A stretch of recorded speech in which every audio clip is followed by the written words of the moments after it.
Brian, welcome to Media Revolutionaries. How'd you get in this business? I think it was the old-fashioned way.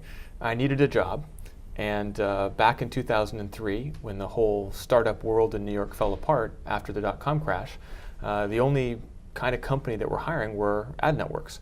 And so with my computer science background and some work I'd done in real-time prediction, it was sort of a perfect place to go try my hand.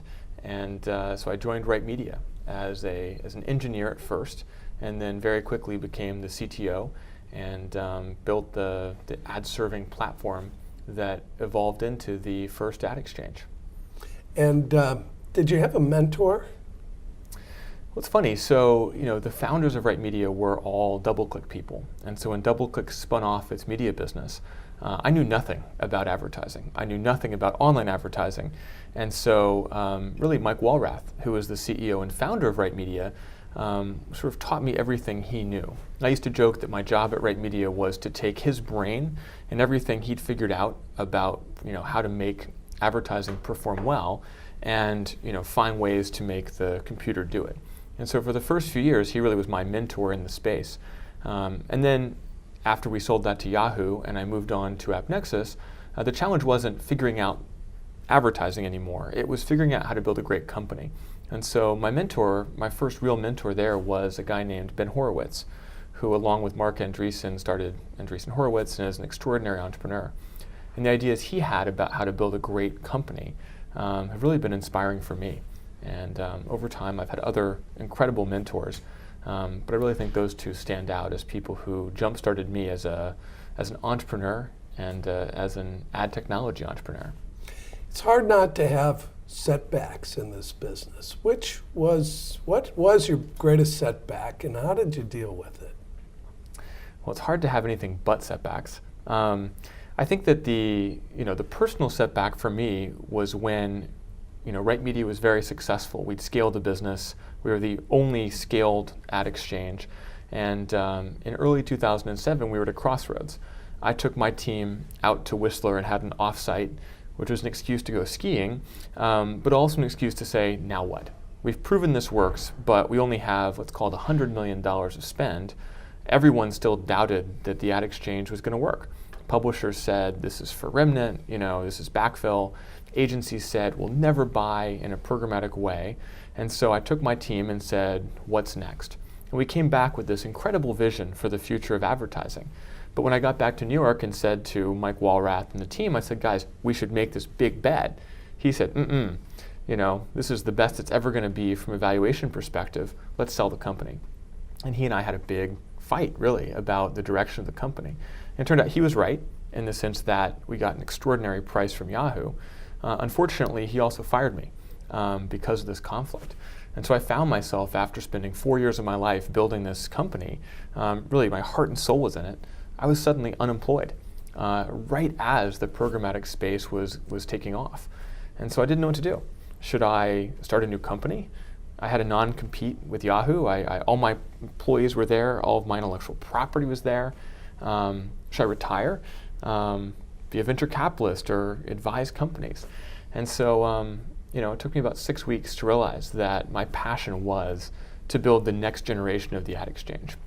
And so I founded AppNexus and had a bit of a chip on my shoulder. I really wanted to prove that I could build a great company and really change the way the industry worked. And so my response to that setback was to do exactly what I wanted to do, which was to build real-time bidding and to invent this new phase of the industry. And now I think 8 years later I can say, mission sort of accomplished. You pushed forward, took action. Yeah, but that was a really tough time for me. And as you look back now, what's the greatest accomplishment? What are you most proud of? I think, it's easy to say, well, we invented the ad exchange and the DSP and the SSP and all these things. But actually what I'm most proud of is, if you look at AppNexus as a company, if you look at the team we've built, people like Michael Rubenstein and John Su, who are just incredible executives. If you look at the team around us, the employees, the talent, the process, the scale, the culture. One of the most proud moments for me was last year we had a Take Your Kids to Work Day. and there were over 150 kids at AppNexus, with 200 AppNexus volunteers, sort of bringing this large family together. To me, that's the most incredible thing we've done. It's not the technology pieces, although those are cool. It's really the people that have come together to do it together. I feel humbled and honored that they want to come be part of this vision that I had so many years ago. So a newly minted college student comes to you, doesn't know what they want to do. What would you say to them about this industry and why they should get involved? So the one thing I know about online advertising is that it's going to change dramatically for a long time from now. So, advertising in the sort of traditional desktop display sense is, sort of dying. It's not going to die tomorrow, but, people are using phones and tablets and, depending on when you graduate from college, it might be, glasses, or, when cars don't drive themselves, we may have screens that come down in the middle of the car and we can watch movies. Billboards. What's the point? I don't know. But advertising continues to change so quickly, and the technology we can bring to the table to address all these new opportunities really represent one of the most dynamic, creative, exciting industries, period. So much of the internet is funded by advertising that if you really want to be part of making the internet better, you kind of have to find a way to work in advertising. And I know this is a long perspective, but my sense is that this will be more fun and more interesting than almost anything else that you could do in this industry. Completely agree, as you would assume I would. What piece of advice would you give them for success? So, for me as an entrepreneur, it's easy to say, well, I go talk to clients and I talk to investors and all of that. What I think it really boils down to, though, is the ability to think systematically about a very complex space and to find one or two things that you can specialize in that create immense value. And this would make you a great entrepreneur, a great salesperson, a great programmer, a great marketer. You don't have to be good at everything. But I think that if you were graduating from college today and came to me and said, what one thing could I do to be great in this space? I could give you 10 ideas. It doesn't have to be any one of them. You could be great at, the creative side. You could be great at engineering. You could be great at, really understanding how a CMO or a CIO are evolving the stack for a big brand or for a big performance marketer. But finding something to specialize in, really finding something that you're passionate about, that you're going to gain real, differentiated, niche expertise in, that will be the foundation for a great career for many years. And I would discourage sort of being a generic jack of all trades, because the industry is so big that being a specialist will be much more valuable in 5 years or 10 years than just being around. So you've driven a lot of change, but what are going to be the big changes over the next 10 years? Well, 10 years, as you know, is a really, really long time when things are changing as fast as they are today. First thing is that consumer behavior is going to drive that change. So I'd love to say that advertising drives behavior, and I guess it does a little bit. But the truth is that, I've never used Snapchat.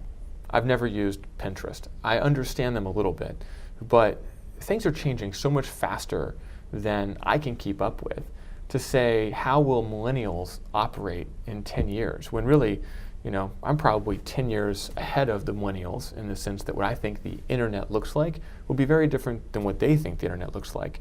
So trying to think of advertising in that context, I think that advertising will still drive the vast majority of monetization online.